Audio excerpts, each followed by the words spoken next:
A nossa convidada do Vamos Conversar de hoje é a doutora Kelly Cristiane Schettini. Ela trabalha em Sorocaba, é psicóloga, e nós vamos conversar. Kelly, muito obrigado por ter vindo, por ter aceitado o nosso convite para vir aqui bater papo. Eu que agradeço, é uma honra poder estar sendo entrevistada por você, de muito verdade. Obrigado. Departamento Regional de Saúde. Sim.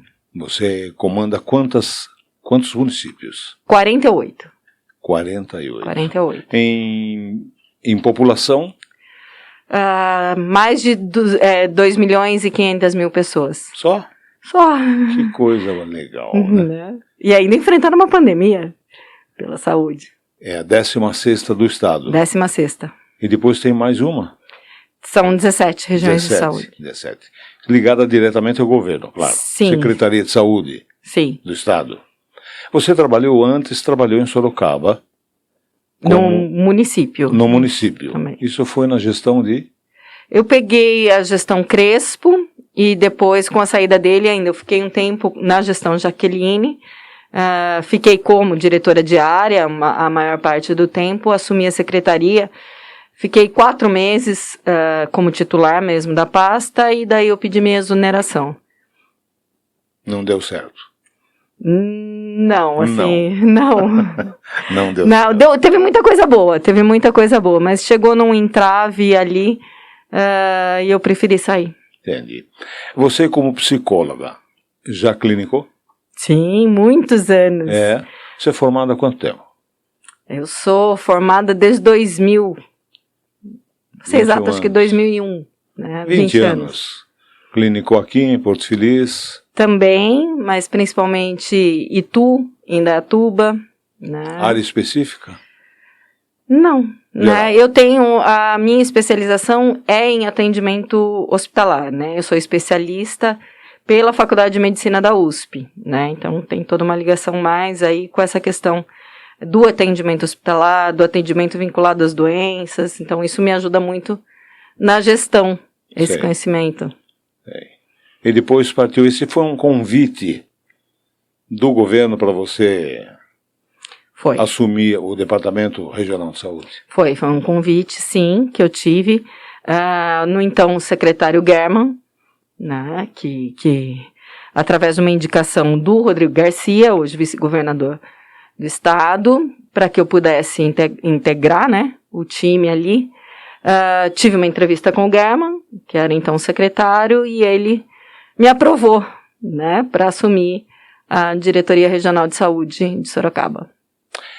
O problema hoje ainda continua sendo a Covid-19.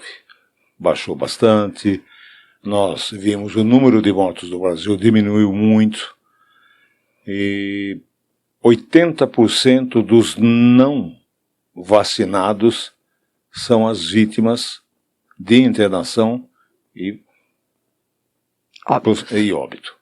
O que você me diz disso? Por que essa resistência à vacina? Hoje em dia, a resistência à vacina, ela está diretamente vinculada à desinformação, a fake news, a ideias fantasiosas a respeito da vacina, muito atrelado a movimentos anti-vacinas até fora do país, e é uma cultura totalmente errônea. Hoje, a questão da vacina, ela diretamente ela não está relacionada à Diretoria Regional de Saúde, ela é mais relacionada à vigilância epidemiológica, porém, esse dado interfere diretamente na assistência. Acaba chegando para você. Sim, o não vacinado vai chegar para mim. Né? É a criança que não tomou a vacina do sarampo, né? É a criança que não tomou a vacina da polio, são os adultos que não se vacinaram com a gripe, vão ter a H1N1, assim como a Covid. Hoje já está mais do que comprovado que a vacina é o que faz reduzir o óbito e a gravidade da internação. Então, esse movimento anti-vacina é meio que surreal para mim alguém ainda acreditar numa situação dessa, né? Muita gente especula que seja por conta que essa geração não vivenciou o que é a intercorrência da polio, o que é uma epidemia de sarampo, e as repercussões disso. Então, parece que não faz nada, né? Então, é uma ideia errada. Você não acha que foi pouco tempo para que se desenvolvesse vacina, ou nós temos que aí evocar a tecnologia? Tecnologia, investimento, ciência. Quanto mais se tem investimento na ciência, mais rápido você tem esses resultados. E como era uma situação de mundial, houve-se um foco e um investimento para tal no mundo. Né? O governo do estado de São Paulo também investiu através do Instituto Butantan, né, no desenvolvimento, nas parcerias, para que hoje nós somos um polo de vacinas mundialmente reconhecidos, né? O Instituto Butantan, e é basicamente isso. Foi rápido? Sim. Desde que haja investimento na ciência, pessoas focadas e competentes, sim, nós temos resultados positivos. Mais de 615 mil pessoas morreram. Sim. Onde é que nós erramos aí? Nós, governo. Demora um pouco na questão da vacinação ali, das aprovações, para que a gente tivesse essa disponibilidade. A gente poderia ter diminuído, sim, esse número ali. Isso é dos critérios que a gente vê de toda a questão de gestão. Então, quanto antes chega a vacina, a gente começa a vacinar a população, antes a gente consegue imunizar as pessoas e a repercussão disso se torna muito mais rápida. Virou um movimento político. Não é? Equivocadamente. Equivocadamente, né? Claro. Com saúde não dá para ser político, sim, principalmente numa pandemia. Eu estava vendo o Omicron. Sim. A letalidade dele, como é que é? Dessa nova variante. Não mudaram essas taxas, entendeu? Sim. Nesse momento que a gente tem de conhecimento, ela gera nos gestores uma situação de alerta. É uma variante nova, devemos observar. Até por isso as mudanças relacionadas aí às medidas de contingência a serem tomadas, né? O governo do estado já ia propor uma flexibilização maior, né, retrocedeu nessa situação, estava marcado para dia 11, se não me falha a memória, por conta justamente desse alerta.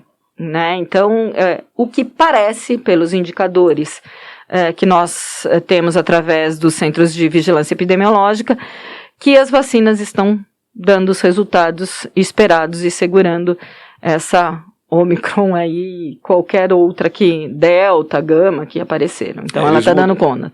Eles mudaram, né, porque começou A1, B1, B2, B6 e partiram para o alfabeto grego. É mais fácil para a gente identificar, que era até difícil para a gente que estava, porque é uma terminologia muito específica, né? O nome genérico, fica mais fácil, realmente. Então, uma coisa que me surpreendeu foi o número de bactérias novas e resistentes.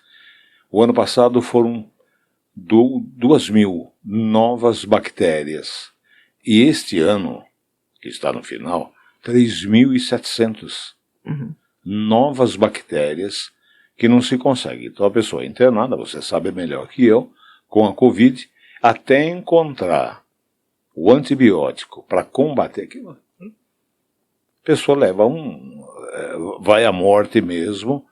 E não consegue encontrar. Depois é que morre, que eles encontram. Que absurdo, né? Essa questão especificamente da resistência a certos medicamentos, ela está vinculada muito ao uso indiscriminado de certos medicamentos, como no caso o antibiótico. Sim. Então a pessoa dá automedicação, né, que toma certos medicamentos, que vai lá e compra sem receita, dá o seu jeitinho. Isso gera exatamente essa situação da resistência maior a certos antibióticos. Então, é uma situação de saúde pública que deve ser observada, sim, o uso indiscriminado de certas medicações. A gente não consegue ainda, porque cada pessoa que teve a Covid foi de um jeito. Sim. Exato. Isso a autoimunidade seria uma barreira contra a Covid? Não dá para falar isso. Não. Não dá. Não temos nem tempo, nem estudo suficiente para poder cravar uma informação desse tipo. Né? Não tem como ainda a gente falar. É que nem quando questionam o tempo da imunidade da vacina. Eu falo, é o tempo passando que nós vamos ver quanto tempo ela dura. Né? Não tem muito como a gente saber antes do tempo evoluir e a gente está observando. A gente está com uma doença nova. Verdade. Então, não tem respostas ainda a respeito de certas situações. Você acha que todo ano a gente vai ter que se vacinar como se fosse a gripe? É uma possibilidade. É uma possibilidade, mas não dá para afirmar agora. Né? E eu lembro que o importante, quando você está combatendo uma questão de vírus, assim, a questão da vacinação é fundamental, porque você vacinando a grande maioria da população, esse vírus ele vai tendo menor possibilidade de mutações. Então, você consegue um controle maior. Quando está a questão indiscriminada, a possibilidade de novas mutações é mais alta, né? Mudando um pouco de assunto, deixando esse assunto tétrico, né? O departamento que você dirige em Sorocaba, que Porto Feliz está incluído, o dinheiro, a verba que vem do Estado, como é que ela é distribuída? É na base do número de habitantes ou tem um outro critério? Existem diversos critérios. Tem o primeiro critério que a gente chama de teto MAC municipal. O que é o teto MAC? O que aquele município já cai direto do Ministério no caixa do município referente aos procedimentos de média e alta complexidade. Esse é um dinheiro que está na gestão do município, que ele aloca onde ele melhor desejar a respeito dessas complexidades. Existem recursos que são já fomentados pelo governo federal também diretamente aos municípios, como uma questão de um recurso de uma UTI habilitada. Se você está com a UTI habilitada, você recebe um X valor por aquele leito, né? Tem pessoas que, assim como o caso de Porto Feliz, que a UTI, se não me engano, não está habilitada, né? E isso não significa que não seja UTI, está longe disso, é uma UTI, ela só não está habilitada. Não, ela não está habilitada para receber esses recursos, então o município assume totalmente a gestão dela, né? Sem esse aporte de recurso aí do governo federal. E existem os recursos também que são do governo do estado, que tem alguns programas. No caso, antes era o Santa Casa, Pró-Santa Casa, Santa Casa Sustentável. Hoje, esses recursos, eles estão sendo modificados e foi lançado o programa Mais Santas Casas. Inclusive, Porto Feliz está contemplado dentro desse programa. E aí, a gente faz um plano de trabalho para este recurso. Fora isso, tem os recursos que não são em financeiro, mas sim na assistência mesmo, que é o aporte que a gente faz nos AMES, né? Nós temos na região AME Salto, AME Itu, Itapetininga, Itapeva e AME Sorocaba. Temos o Adib Jatene e o CHS, que são hospitais hospitais que a gente chama de terciários, que aí é a alta complexidade mesmo vinculada. Então, o governo do estado não oferece o dinheiro, ela oferece o recurso já físico, vamos dizer assim, né? Porto Feliz, como é que se comportou diante da pandemia? Ela estava dentro da grade de referência de leitos, né? Como todo outra cidade, ela tinha o aporte dos leitos aqui, de gestão de leitos. Cada cidade, dentro da sua complexidade, fez a sua destinação, X leitos de enfermaria, X leitos de UTI, enfim, a sua organização. Quando esses leitos se esgotavam ou não tinha um recurso específico, ela solicitava essa vaga ao governo do estado, então daí a gente fazia a gestão, tanto para CHS, Adib Jatene, assim como para fora do nosso DRS, São Paulo, capital, Itapevi, enfim, a gente fazia a busca, inclusive, fora do DRS. assim como todas as outras cidades no quesito assistência, foi da mesma forma. Sorocaba recebe pacientes de toda a região. Sim. Santa Casa, hospital. Por que eles transferem tanto para Sorocaba?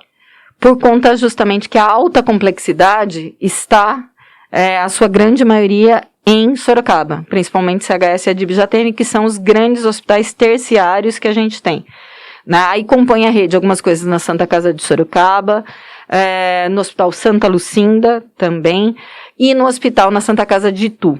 Né? São esses os que aqui nessa região têm alta complexidade. Os maiores são o CHS e a Adib-Jatene. É impressionante como o SUS, muita gente reclama do SUS, todo mundo reclama do SUS, mas é o único plano de saúde nacional. Sim, não é? Exato. E que trabalha às vezes melhor que os planos pagos, regiamente pagos, né? Como é que você vê o SUS diante de outros planos, sem falar nome? Tudo depende de gestão, né? Assim, eu não posso entrar na saúde suplementar, assim, mas assim, o que eu posso dizer é quando a saúde suplementar se esgota, ela pede apoio ao SUS, né? Por exemplo, você tem um plano de saúde X, só que seu plano de saúde te dá cobertura só para aquele exame, não dá para cirurgia. Aí o plano de saúde tem que pedir para o SUS para transferir você para fazer a sua cirurgia. Eu não entendi até hoje, eu faço um plano de saúde, mas eu tenho que passar por um crivo para ver o que eu posso fazer. Não é? Por que não cobre?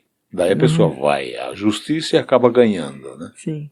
Você, Porto Feliz, quanto recebe, de um modo geral, quanto recebe do seu departamento? Em financeiro, vai começar a receber agora no Mais Santas Casas, que é a pactuação diretamente com o hospital, né, com a filantropia.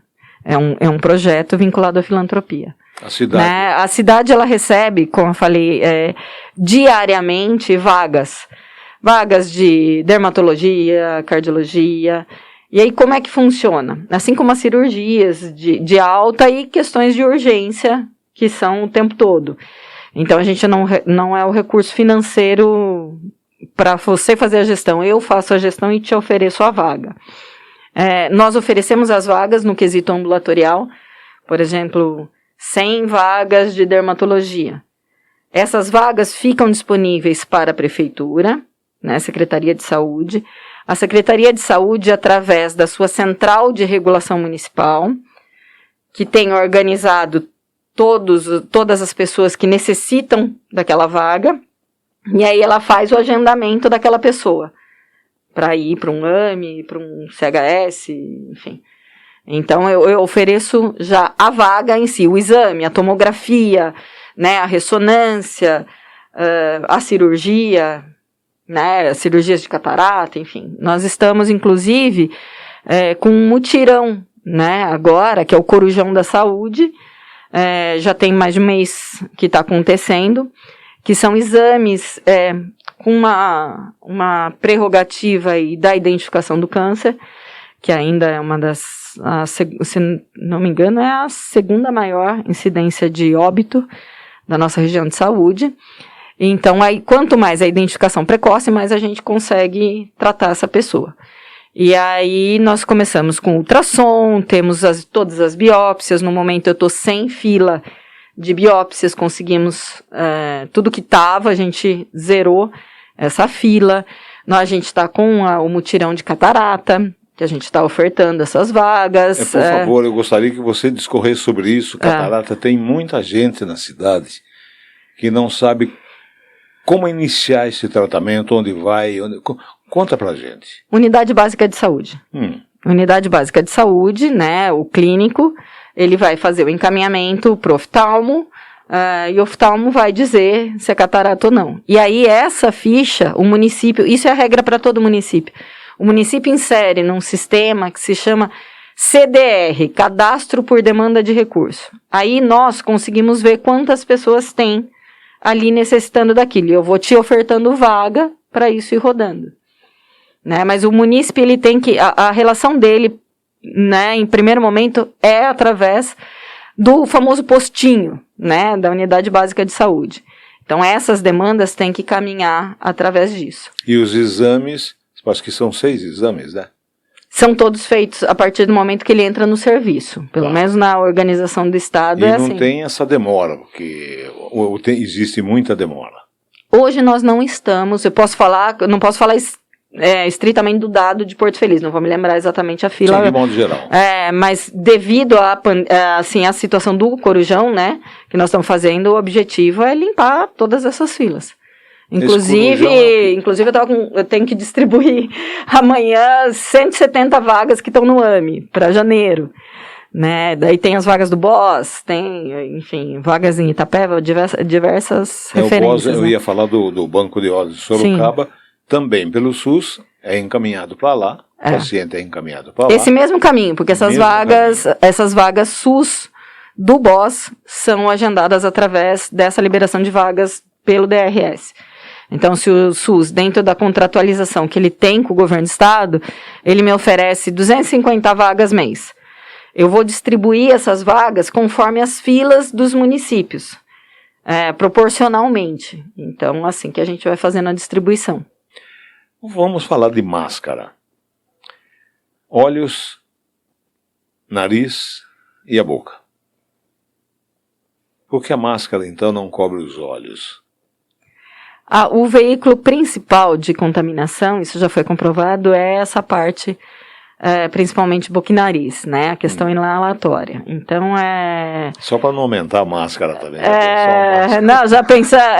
teve um momento, você deve lembrar, e eu brinco que eu tinha o traje de astronauta no carro, porque eu tinha que entrar em todas as UTIs, verificar os respiradores, todos os aportes que o Estado fez. Então, eu ia lá conferir se estava funcionando, se estava tudo certinho. E aí eu tinha o traje de astronauta, a gente tinha aquele face shield, né, que era colocado aqui, ou óculos de proteção, que são os EPIs da saúde ali. Então, num primeiro momento, como eu falei, que a gente não tinha tanto conhecimento, era necessário. E nessas áreas, principalmente, né, de alto risco biológico, né? Então, eu falo, as UTIs tinham aquela plaquinha do alto risco biológico. Dava medo pra caramba, eu confesso. Sim. Mas tinha que fazer. Eu vou entrar ou não vou entrar? As EPIs no Brasil consegue suprir? Nesse momento está tranquilo. Sim, mas conseguiu no ápice da pandemia? A gente conseguiu, as EPIs, enfim, a gente... As piores crises que a gente teve, né, foi na assistência, foi a questão do oxigênio, né, de dar suporte, e a gente fez desde fomentar as cidades com cilindros mesmo, o cilindro, para hospitais que não tinham hospitais, unidades básicas de saúde que não tinham o recurso de uma usina de oxigênio, né. Então, a gente tinha que aumentar essa capacidade de cilindros, concentradores de oxigênio, aquela pessoa que não precisa ficar diretamente, mas precisa do recurso que dá para usar até em casa, esse concentrador de oxigênio, e a questão de medicamentos. A questão de medicamentos foi muito complicada, né, porque, assim, a gente trabalhava num limite, quem deveria mandar não mandava, e a gente não conseguia comprar. Então, essa gestão, daí, um município foi muito parceiro do outro. Eu tenho que elogiar toda vez aos gestores que a gente estava trabalhando junto. Olha, eu tenho autonomia para 4 dias, vou te dar para 1 dia, e agora eu passo porque chegou para mim. Então, isso era full time, o tempo inteiro a gente conversando sobre isso e não deixar faltar nada para ninguém. Né, porque imaginar que uma pessoa lá entubada por falta de medicamento vai começar a acordar, é desumano. O que você achou do kit Covid? Vou me resumir à assistência, que é onde eu tenho a autonomia para falar sobre, né? Kit Covid eu não tenho autonomia para fazer nenhum posicionamento sobre, né? Então eu vou aliviar sua barra. Qual é o medicamento principal que vocês tinham, que às vezes faltava? Não, medicamentos do kit intubação. Quando eu falo isso, é o kit intubação, né? São os anestésicos, Propofol, enfim, são os medicamentos do kit intubação. Medicamentos de assistência, aí era uma gestão médico-paciente, medicamentos que a gente realmente, inclusive um Adibjatene, ele é um polo de estudo de medicamentos, vinculado inclusive ao governo federal, quando precisa testar um dos medicamentos de teste ali foi o Anita, por exemplo, né? Então a gente estava bem próximo dessa situação. E quando não tem efeito, ele é retirado. Você já se envolveu emocionalmente num ou mais casos durante a pandemia? Não tem como não sofrer. Não tem como você não chorar junto com os outros gestores, você não se comover, não se angustiar. Mas que nem eu falei, a gente tinha que ter foco. Era muita gente ao mesmo tempo. Então, quase que a gente anestesiava as emoções.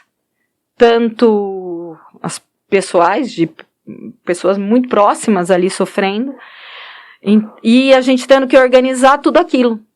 Então, eu só sabia que eu tinha que fazer. Então, até o meu medo, como eu te disse, eu tinha que anestesiar. Vai com medo mesmo. Assim, você tá ali, você tem que fazer aquilo, né? Por quê? Na hora que o chefe lá em cima resolver bater um papo com a gente, quem sabe a gente saiba o porquê de tudo isso. Mas eu só sabia que eu tinha que fazer. Eu tenho que agradecer ali, especialmente a minha família, né, nesse período. Compreensão, né? Exatamente. Totalmente. Assim, do meu marido, dos meus pais, da minha tia, meus filhos. Porque eu vivi só aquilo. Eu abandonei praticamente tudo para estar ali, né? Era muita gente dependendo ali do meu papel de organização, enfim, de resolver as coisas, conseguir coordenar tudo. Então ficou preterido mesmo essa vida pessoal, sono.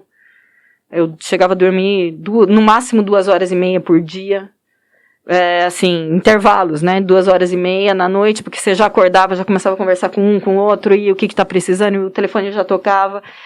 Então, eu falo, meu marido é o que segura o rojão ali. Dá uma taça, tem um troféu para ele. Tem, porque ele realmente foi muito honrado ali em entender que eu precisava fazer aquilo naquele momento. Mas você teve assim um caso que você viu que foi completamente diferente da maioria e que te comoveu realmente pelo inusitado? Na Covid não dá para dizer que era mais ou menos todo padrão e o volume era muito intenso. Aí era, como eu falo, uma doença totalmente nova, cada um estava evoluindo de uma forma, não é aquele mesmo padrãozinho. O que me comovia muito é a angústia de ver gente jogando contra e a gente tá tentando salvar vidas. Isso era um martírio. Jogando contra como, com Kelly? desinformação, tinha coisa que podia fazer, trazer a vacina mais rápida, fazer o mundo inteiro já aprovando, aqui, né, patinando na compra de vacina. Você vendo gente morrendo e a vacina não chegou. Então, isso foi emocionalmente, Kelly, né, pessoa de lidar, né, então quando você vê certas coisas, você fala assim, eu devo ser um alien, né, porque só eu que tô vendo, né, que isso tá gente morrendo, que isso, né, como é que pode, né, então isso foi o mais difícil de digerir emocionalmente, assim, foi no macro, não foi no micro, e era bastante gente no micro, entendeu, então Eu imagino. Muita gente muito próxima, inclusive, né?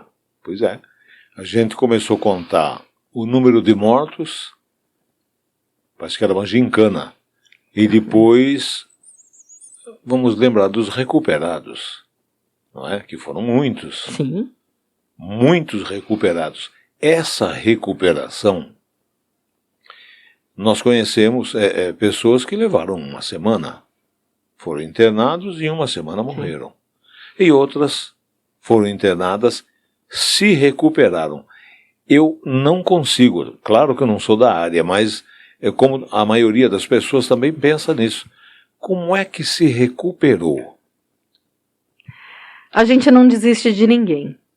A gente vai insistindo e essa doença, a gente, assim, olha, ela atacou tal situação, tá com comprometimento no pulmão, e vai, o tratamento, os médicos, assim, o tempo todo, a parte cardíaca, aí você ia fazendo todo esse manejo, com o paciente, afetou o rim, tem que fazer hemodiálise de urgência, vamos ver se...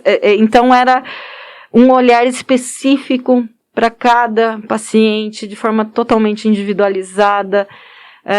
Tem coisas que realmente não dá para explicar, né, ainda, como eu falei, só o tempo que vai dizer.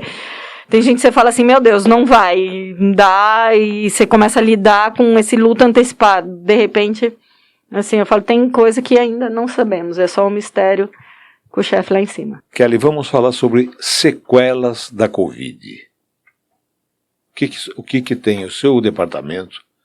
Ele gerencia, ele administra alguma coisa parecida? Sim.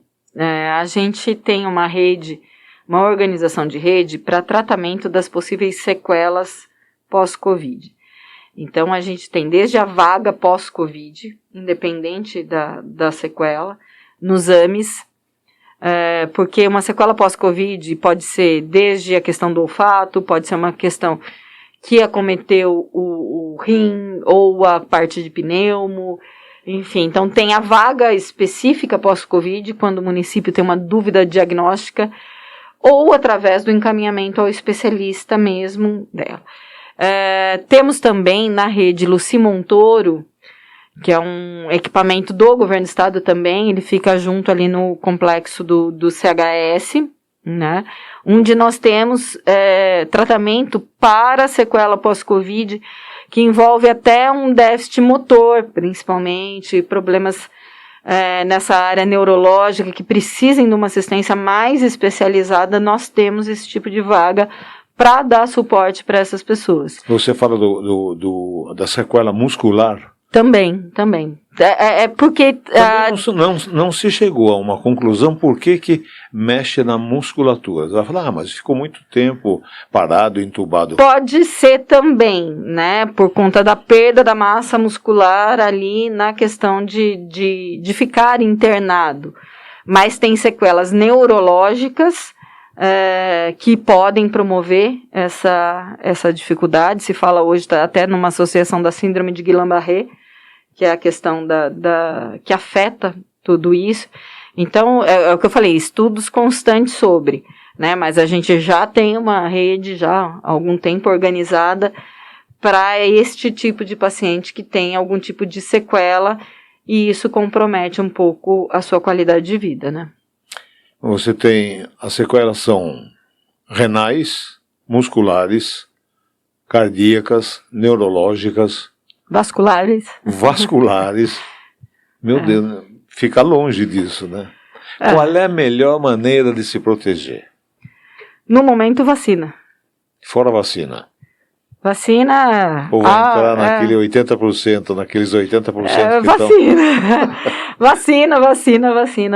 Não tem essa e não tem aquela, é vacina. Vacina. Eu tenho um amigo que falava, antes das vacinas chegarem, falou, se fizer de sabão em pó, eu tomo. Não quero nem saber. Tivemos isso também, né? Sommelier de vacina. Sommelier de vacina.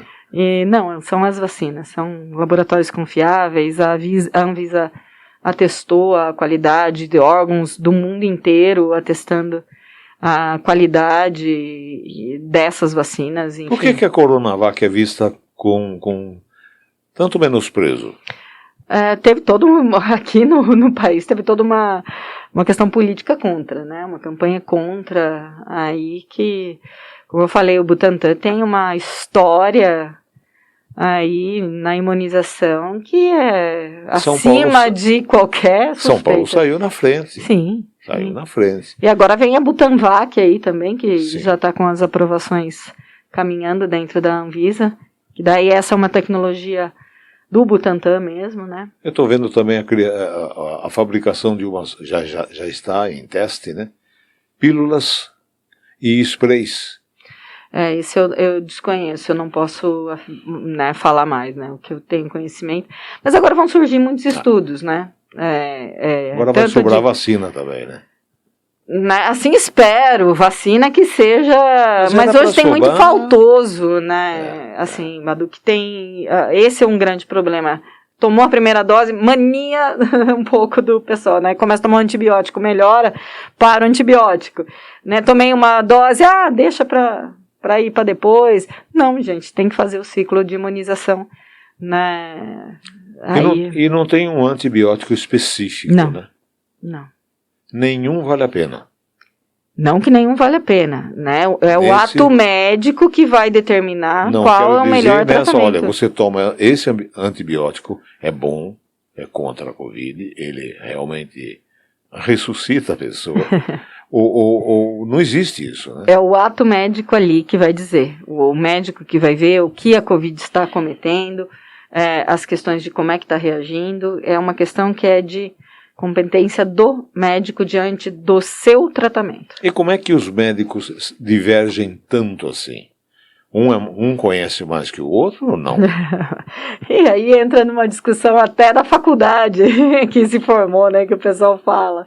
Mas não, é uma questão de entendimento, de saber.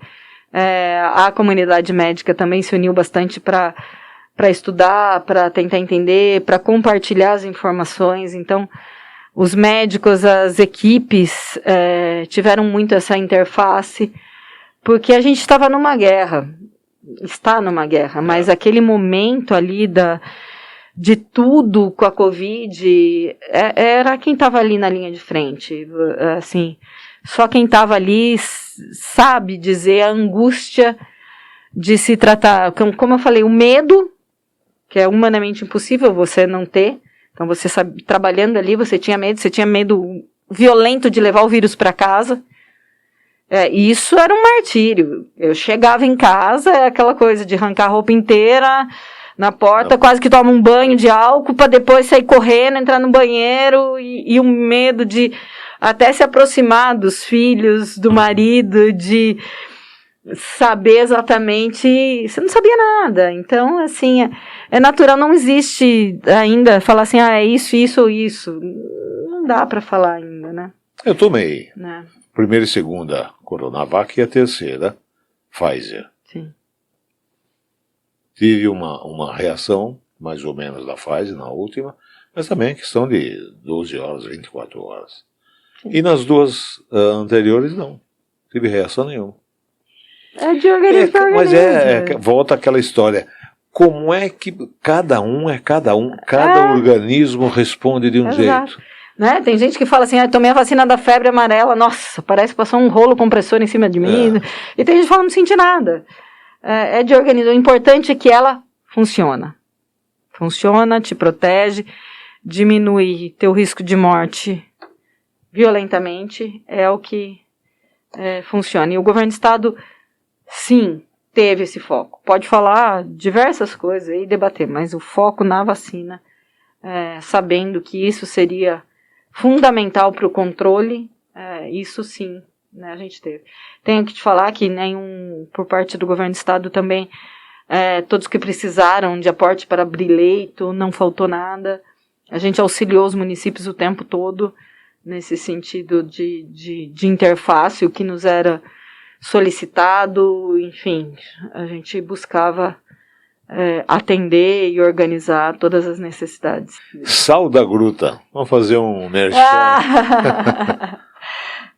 Sal da Gruta, é um carinho meu e da minha esposa, aí adoro, né, o que eu faço na área de gestão em saúde, mas tem o meu lado aí cozinheira, que eu gosto de cozinhar, Gosta mesmo? Adoro, é minha válvula de escape, né, é a hora que eu não penso nas outras coisas, eu foco Uma terapia? É uma terapia, pra mim Qual é seu prato preferido? Não vai falar que é cheio e fundo, que não é, né?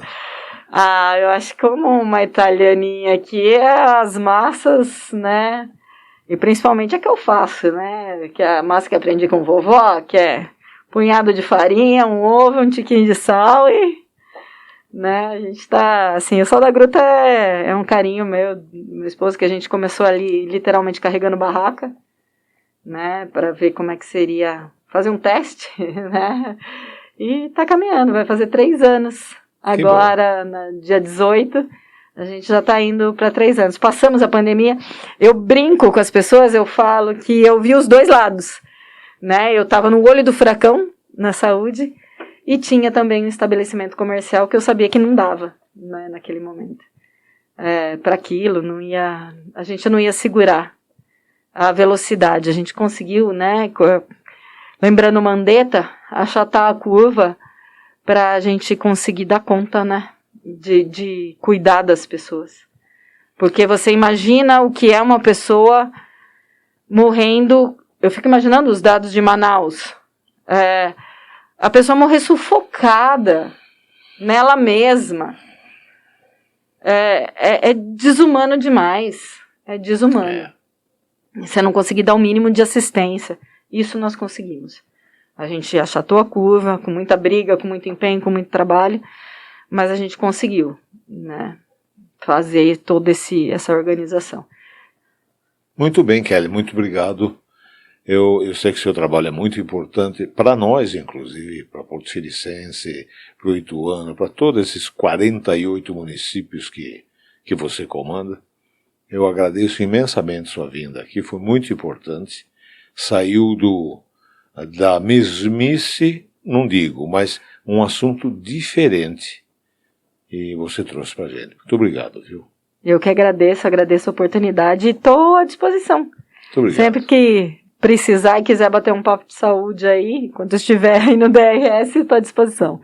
Kelly Cristiane Schettini esteve com a gente.